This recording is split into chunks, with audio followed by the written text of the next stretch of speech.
Alright, so about 20 years ago, I took vows and swore off firearms and things like that, and I promised my master that I wouldn't teach the old styles from the Koreans, but things have changed, and I'm gonna figure out, like, I've seen a lot of really dumb things that have been going on around the internet with how traditional martial arts work and how to apply some of these fundamental concepts of anatomy and physiology to firearms. And since there's a lot of new gun owners, a lot of idiots, and a lot of bad guys, and a lot of people talking a lot of shit about martial arts, I figured it's time for the record I just ramble off some ideas to you guys. And the first thing I wanted to discuss is the false confidence in the weapon. So generally speaking, if someone's within 11 steps of you, you're at a disadvantage. And both the aggressor and the defender generally will put too much confidence in the weapon, not realizing that they are the weapon. So when someone is very close, obviously you should never let anybody get that close to you to begin with, but assume, I see these scenarios where the guy's already touching you and you have this big fight, and then the guy goes to draw. And there's so many things I see wrong in these positions, these scenario trainings.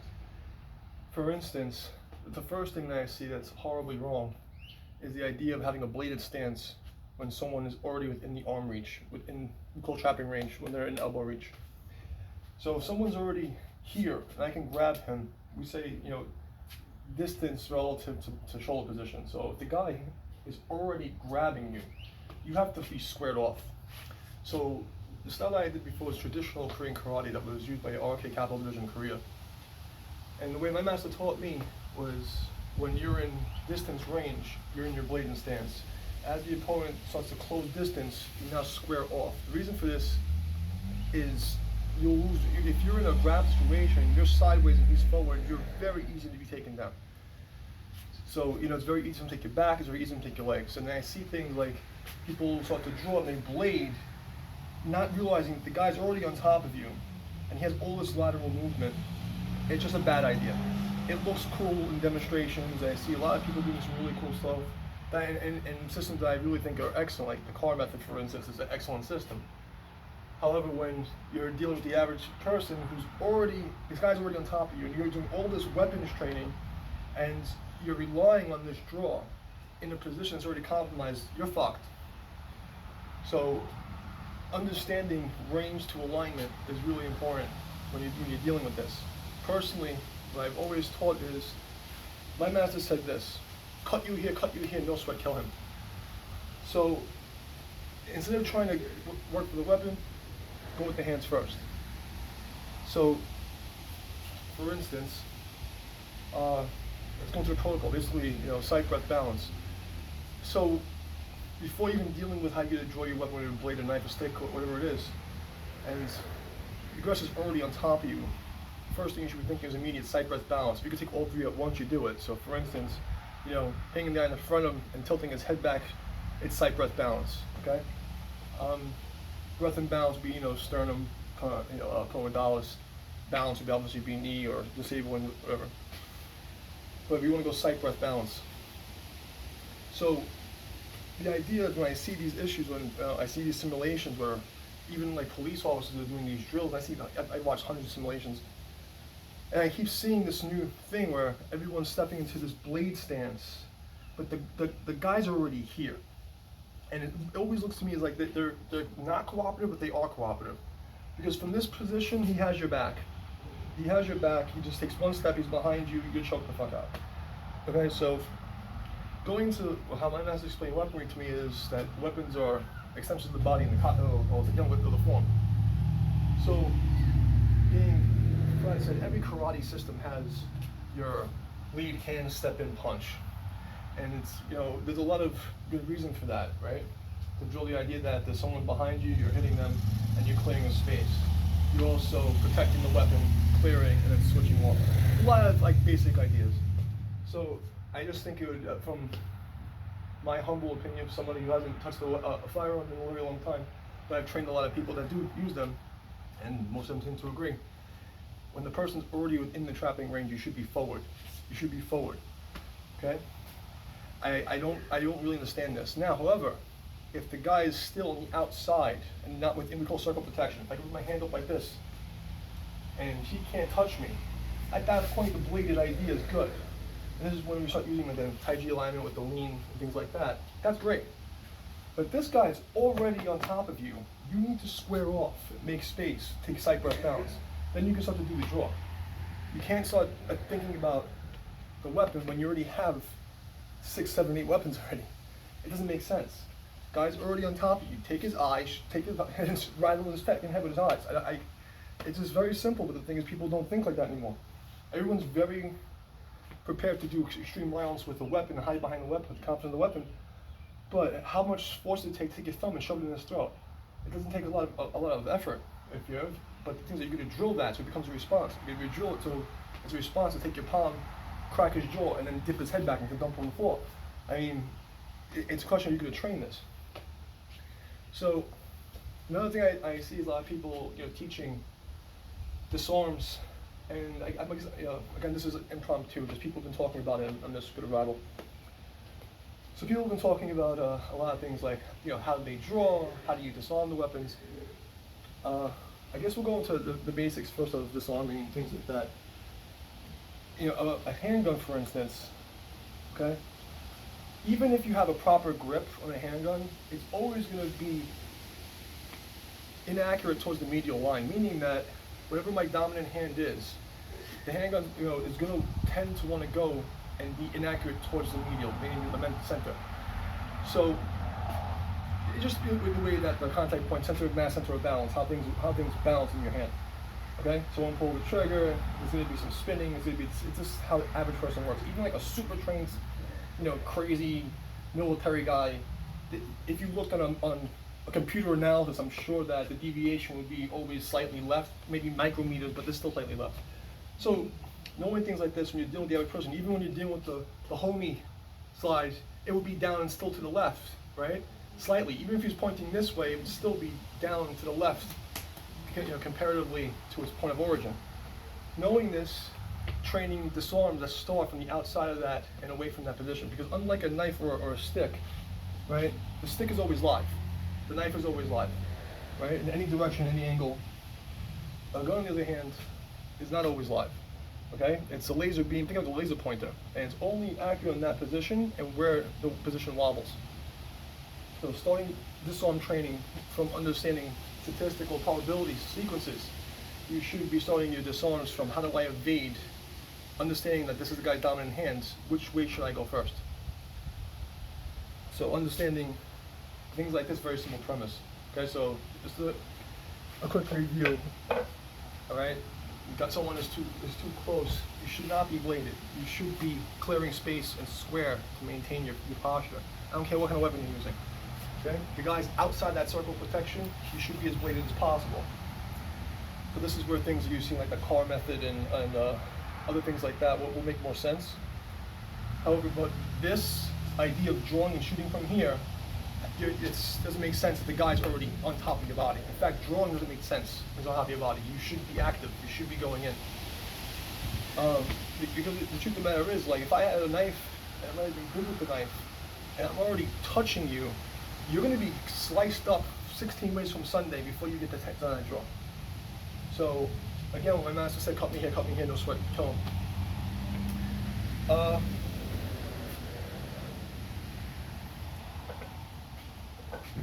So dealing with drawing, I've seen a lot of people that when they do the draw, they come up and then there's a lot of weird stuff happening with the hand. But again, this is a laser pointer. So if this is a laser pointer, right, I'm going to use my anatomy to make the pointer straight. So obviously, karate, again, body is the weapon, extension of the weapon, the weapon extension of the body. It's not very high-level rocket science here to understand what traditional martial arts is to the benefit when you're dealing with this. With that being said, when someone is in that close range, why is everyone always looking for the T-bot and the headshot? You just need to get them off you. You draw, just shoot them. I mean, the bad guy's right in front of you. You got to just pop him off, okay? It doesn't matter. It doesn't have to be this perfect, like, movie John Wick Wayne thing. It doesn't make any sense to me. So, going back to the traditional concept of making space protect the weapon, okay? So think of reverse punch. What that really, is when you step to a reverse punch is I'm making a barrier. He has to run through this. Okay? I've created the center line space. I own the space. He reacts to that. I have a protected weapon. Okay? So this is my protected weapon. Okay? So in the same idea, create space. Now I hear things, oh, people don't do this anymore because they were getting shot. Well, why do you need to constantly be training for this headshot? Why don't you just pop off, make space and pop off? And in my opinion, going for the hip complex and anywhere no long here is going to be better because you're dealing with center of mass or center of balance. And how do I get, if, for instance, if you punch somebody, put somebody in the chest, what's going to happen? They're going to teeter back and then come back forward. Okay? Or they're just going to absorb the force and keep coming forward. Okay? Whereas if you hit somebody at the hinge, they're going to belt forward. And that creates like a loop effect. If someone goes in front of the foot, you create a looping effect. So I just don't understand why people are teaching all this fancy crap. The guy's already on top of your body. Make freaking space. Make space and do what you got to do here. Okay? Now, should you be you're crossing your hand? Yeah, it's probably going to suck. It's probably going to suck. But the reality is, you have to make sure that you don't lose your sight, breath, balance. So, you tell me what makes more sense. This guy's, he's literally on me here, has his hands around me, and is pushing me this way like I'm freaking on a skateboard. Or does this make more sense? It just doesn't, it's just logic. I don't get it. As the opponent gets closer, you have to square off. I don't care what kind of weapon this is. So again, obviously, this is not just, this is a lot of things are happening here, okay? Obviously, this is the protected weapon, okay? So what's the difference if this is the protected weapon, or this is the protected weapon? You're still using traditional martial art theory, right? Create space, protect the weapon, let it go. So these are just ideas to try to dispel how like traditional martial arts doesn't have any implications or anything like that. Like a lot of the stuff that's being going around that works is in alignment perfectly with traditional martial arts. I hope that people will find this useful. So dealing with disarms. Honestly, I've unfortunately had to disarm a lot of people. And I've been very lucky, of all kinds of weird assortment of crap. And, just a few scars and broken stuff. But I always went by the presupposition, yeah, I've done all the fancy disarms. But my concept here is I want to get past the weapon. So if a bad guys don't train, okay, unless they're like really bad guys. And then you're in deep shit anyway. So let's just deal with like the average idiot who's going to pull a weapon out. They're generally not going to a range taking like, tactical courses with Marine recon guys. It's just not a thing that happens, Usually bad guys, they want an easy target. And that means they have an easy mind. In general, people who train don't get into crap, So with that understanding anatomy, we know dominant hand, the guy's going to wind up missing towards center, okay? Is that a rule? No, but we're just talking about statistics. It's because of the way the body works, okay? So what do I always want to do? Whenever possible, I want to get to the outside. Generally, when I teach chopping and things like that, I always try to teach getting to the outside, top outside. If I can get top outside, I'm very happy, rather than like inside middle. People can argue that. This is my preference. I always want to be in the outside of the situation and dealing from the outside, whenever I possibly can. If I get two hands on top, outside, I'm very happy. So my point is, this, unlike a knife or a gun, or unlike a knife or a bat or a stick, this is only live on this particular linear axis. So once I get out of this position, I'm pretty good to go and engage. I don't need to draw a weapon. I don't need to do anything else. I can just take him out. It's not a big, a big situation here. But I like to make this clear that I see a lot of these things where people do all this fancy stuff and they don't get off the line. It's like they're literally sitting there and there's a gun pointed at them, there's a knife like on them.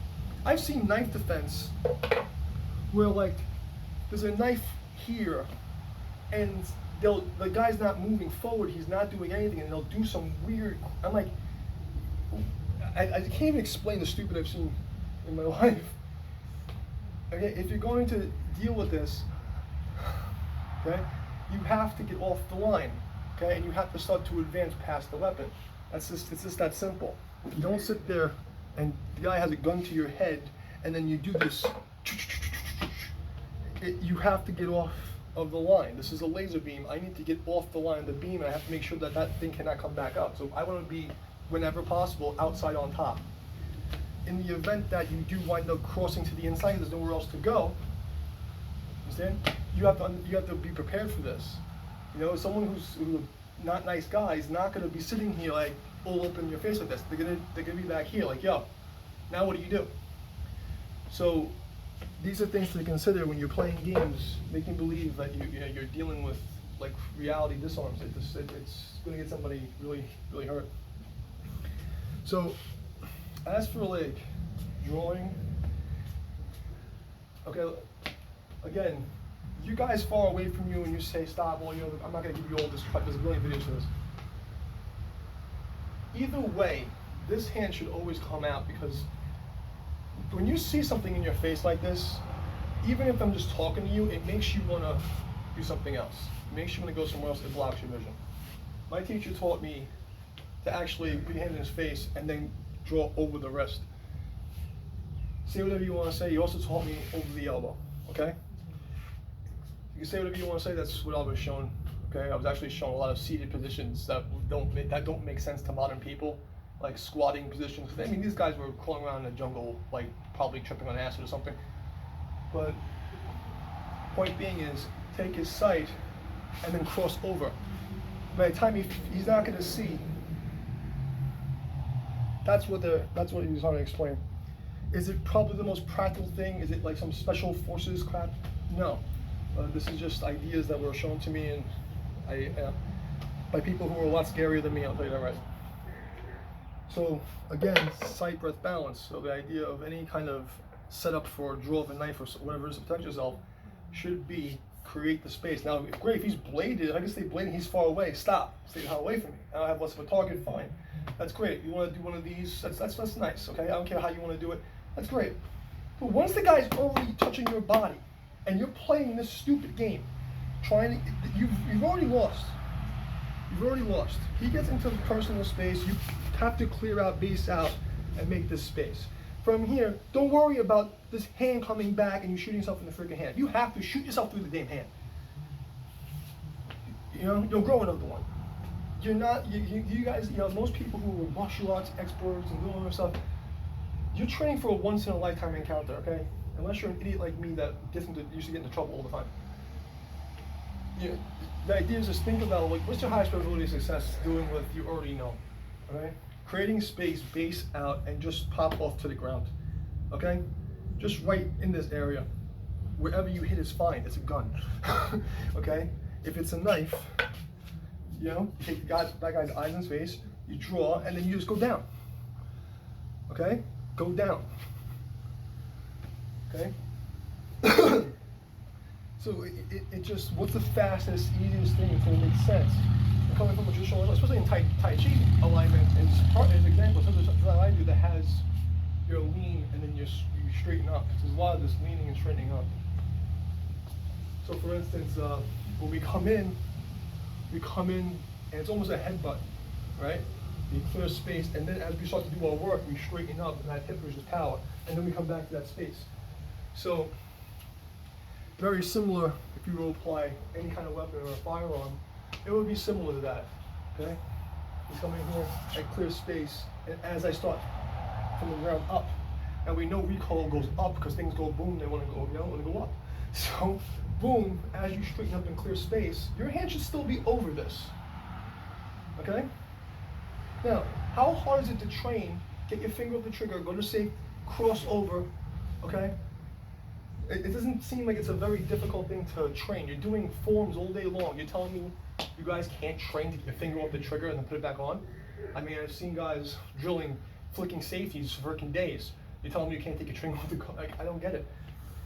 So that was pretty much it. You know, another thing about like this drawing concept, I've seen, as a martial arts instructor, I've had guys before and after they get deployed. I've had cops, I've had private security, I've done private security. So I've gotten to get input from a lot of people, and I've seen a lot of the ways that they do things. And what I would say is that, due to the OODA loop, a lot of times people will have these sequences that are 4-step sequences.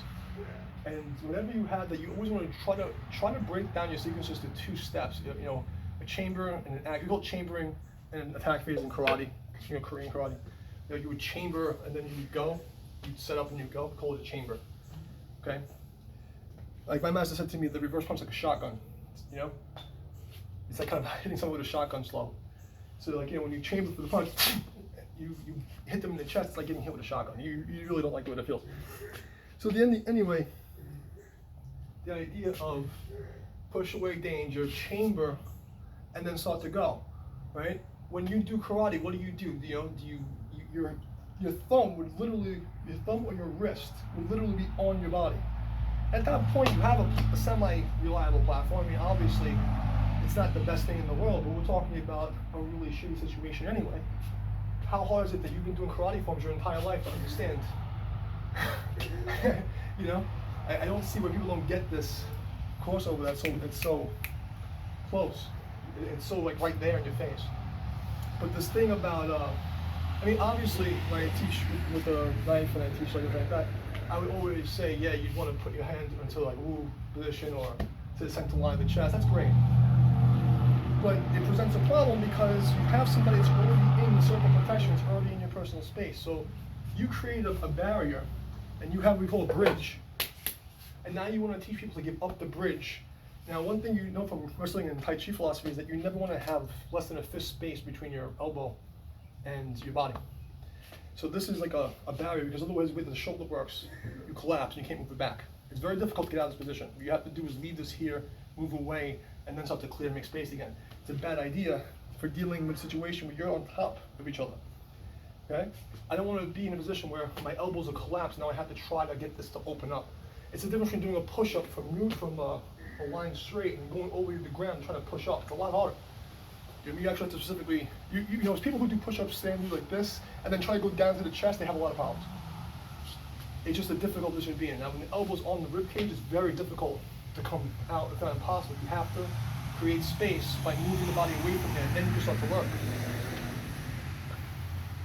So knowing this, what makes more sense? Training yourself to not shoot yourself in the hand, okay, right? Or to, and keep that space out of your circle. Or to go and give up your barrier to avoid shooting yourself in the hand and give him a chance to come on top. Because I'm sure everyone's seen videos where people are getting popped in the chest and they're still coming at you. I've seen some horrible videos of cops getting chased with guys with knives and machetes, and they shoot them like 5, 6, 7 times, and the guy just keeps coming at them, which you think it's incredible. But look, I'm not a master of ballistic by any means. Like I said, I put this out of my mind for 20 years, but I've seen enough bad videos to understand. You can't rely on that. You're not going to rely on the gun putting him down. So, I mean, unless the guy's outside your circle of protection and you're giving the hand as a command to stop and to turn so he can't see the draw, this is a stupid idea in my opinion, and this is a stupid idea in my opinion. This should only be from the guys far away. Now, as for the drawing, a lot of people are talking about, I think this is a weapon, right? It's a piece of metal. Just jab him in the mouth with it. Okay? Same as like the concept of the stick. Okay? People think the stick, and they think all this, the back of the stick is also a weapon. My real sword's in the closet, but the butt of the sword is actually a weapon. So you have people who will tell you that pushing out extremely fast is bad because it'll mess up your accuracy, and this is true. But if we're talking about, okay, you just trained someone, you created space, now you take that space buffer away to go and assist to get access to the gun, what are you going to do to take up that space again?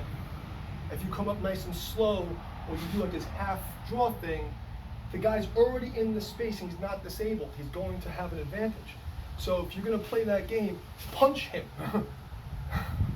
Okay? Just put it right in his mouth. You know? Hopefully you won't even have to shoot the guy. This is just ideas, okay? Because again, we're working on the presupposition that the guy's already on my space.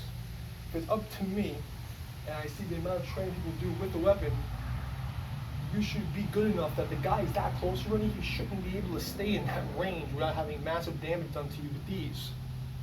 So obviously there's something missing in your training. The same way I'll see, like, I've seen some real badasses on YouTube, like, you know, that are really good with guns.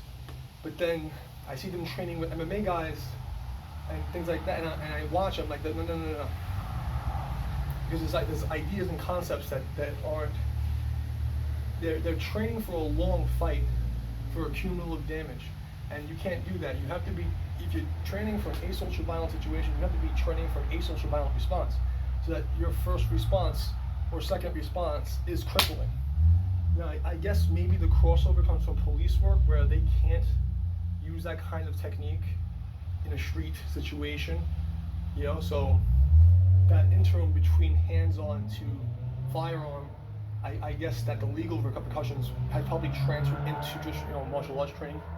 That's my assumption, I don't know. But these are just ideas, because when shit's crazy and everything's flinging, you go, under pressure you resort to training. And if you're training these like range ideas, I see like really pretty guys that can shoot. Who the hell are you guys shooting over there? You know what I mean? And it's like, I mean, most of the time I would assume it would be like a car length is when someone's gonna really be you're gonna be in the shit. Maybe in the house, how long? Unless you're a millionaire, how long is your hallway? Like you guys are thinking in reality and sequences of reality that makes sense. So yeah, that was like really one of the main things that was really bothering me. Another thing is like, I see a lot of things about like room clearing, and there are a billion videos about that, but there's a lot of stuff that the average person who's be looking online and there's a martial artist is not gonna get, and they're gonna want to do like these crazy forms. This is, just think of it like a laser beam, okay? Like a little light pointer, okay? You want to be able to manipulate this in space.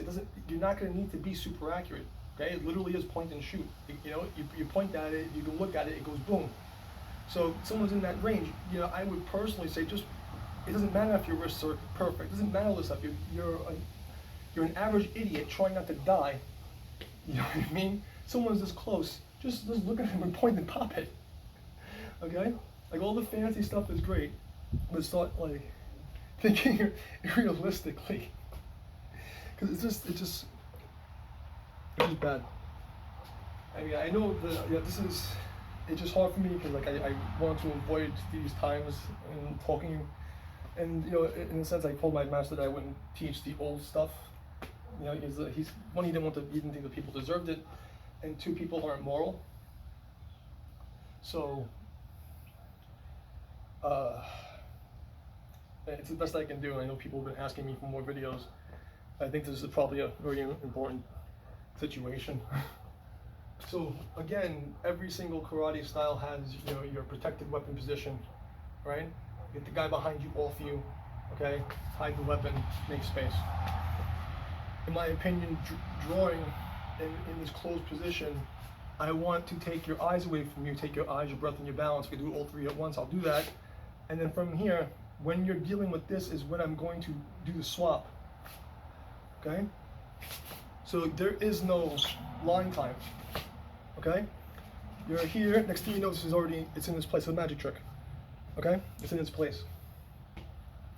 It doesn't have to be, perfect alignment and, all this like fancy positioning and shit, you're overdoing it.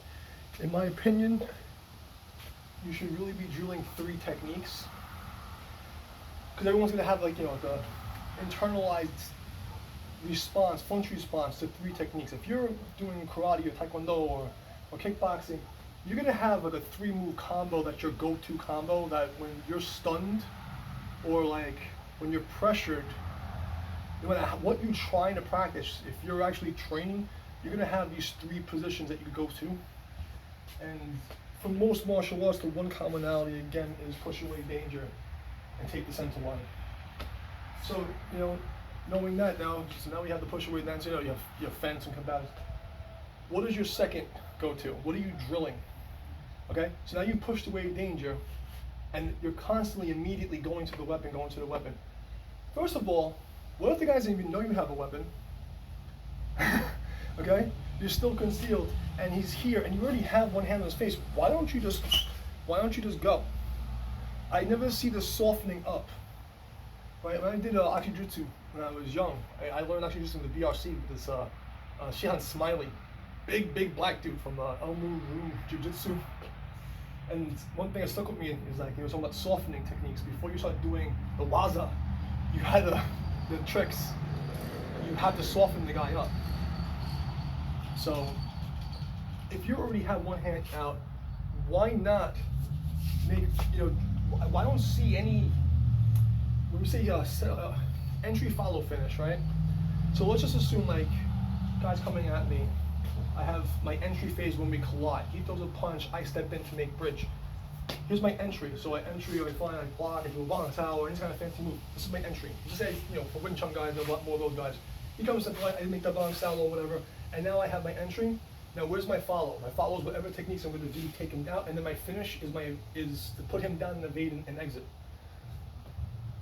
Let's just assume that the draw is the finish. Okay? So you have my entry phase is the collision phase. Okay? Follow-up is immediately to the draw. But again, have you disabled or softened the guy with this first move? Probably not. He's still swinging wildly, and this is where the problems come. Because now you've had the one beat, he has time to react.